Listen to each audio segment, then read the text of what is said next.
ഇനി ഒരു വെള്ളച്ചാട്ടത്തിന്റെ കാഴ്ചകളിലേക്കാണ്. കാസർഗോഡ് ജില്ലയിൽ അധികമാരും അറിയാത്ത ഒരു മനോഹര വെള്ളച്ചാട്ടമുണ്ട്.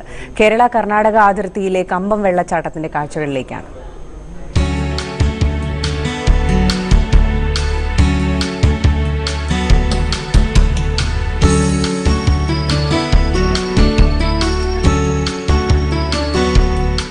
കാസർഗോഡ് ജില്ലയിലെ അതിർത്തി ഗ്രാമമാണ് ധർമ്മത്തടുക്ക.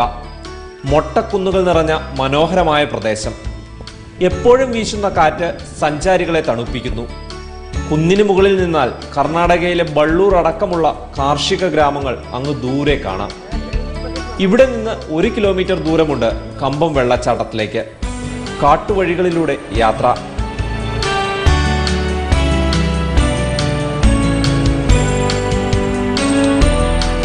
1/2 കിലോമീറ്റർ പിന്നിടുമ്പോഴേ വെള്ളച്ചാട്ടത്തിന്റെ ഇരമ്പം കേൾക്കാം. മലമുകളിൽ നിന്നെത്തുന്ന അധികം വലുപ്പമില്ലാത്ത ഒരു നീർച്ചാലാണ് കമ്പം വെള്ളച്ചാട്ടമായി മാറുന്നത്.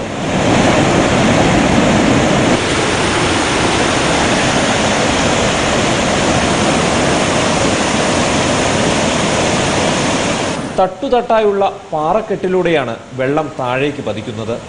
തിമിർത്തു പെയ്ത മഴ ഒഴുക്കിന് കൂടുതൽ ശക്തി നൽകി.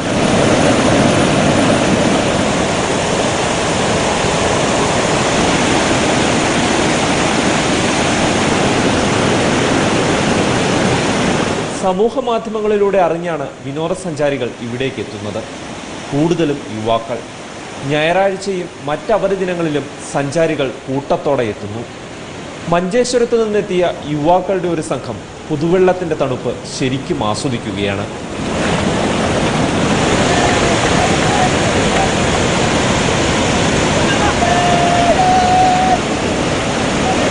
നമ്മുടെ നാട്ടിൽ ഇത് ഇപ്പോൾ ആദ്യമായിട്ടാണ് കാണുന്നത്. എന്നിട്ട് നമ്മ ഈ നാട്ടുകാരനാണ്. പക്ഷേ നമുക്ക് അറിഞ്ഞില്ല. നമ്മ വാട്സപ്പ് വഴി കണ്ടിട്ട് ഇങ്ങോട്ട് അന്വേഷിച്ച് വന്നതാണ്. പക്ഷേ വിചാരിക്കുമ്പോഴല്ല, നല്ല എൻജോയ്മെൻ്റ് ആണ് ഇവിടെ. ഇത് സൗകര്യങ്ങളും എല്ലാം കുറവാണ്. നല്ല സ്ഥലമാണ്. ഇനിയും വരണമെന്ന് ആഗ്രഹമുണ്ട്. പിന്നെ ഇത് കുറേ പേർക്ക് അറിയില്ല ഇങ്ങനെ ഒരു സ്ഥലമുണ്ട്. ഇത് അറിയിക്കണം. പിന്നെ റോഡൊക്കെ ക്ലിയർ ചെയ്യാനുണ്ട്. പാറക്കെട്ടുകളിലൂടെ ആർത്തലച്ചെത്തുന്ന വെള്ളം ഷിറിയ പുഴയിലേക്കാണ് ചേരുന്നത്. ഇവിടെ എത്തുന്ന സഞ്ചാരികൾക്ക് അടിസ്ഥാന സൗകര്യങ്ങളൊന്നുമില്ല. ടൂറിസം വകുപ്പ് ഈ മേഖലയിലേക്ക് തിരിഞ്ഞു നോക്കിയിട്ടില്ല എന്ന് വ്യക്തം.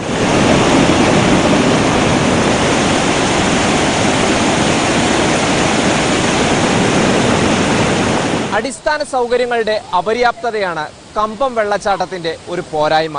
കൃത്യമായ ആസൂത്രണത്തോടെ വികസന പ്രവർത്തനങ്ങൾ നടപ്പാക്കിയാൽ കാസർഗോഡ് ജില്ലയിൽ മഴക്കാല ടൂറിസത്തിന് ഏറ്റവും അനുയോജ്യമായ പ്രദേശമായി ഈ വെള്ളച്ചാട്ടം മാറും. ക്യാമറാമാൻ കാജ ഹുസൈനൊപ്പം MB ശരചന്ദ്രൻ, മനോരമ ന്യൂസ്, കാസർഗോഡ്.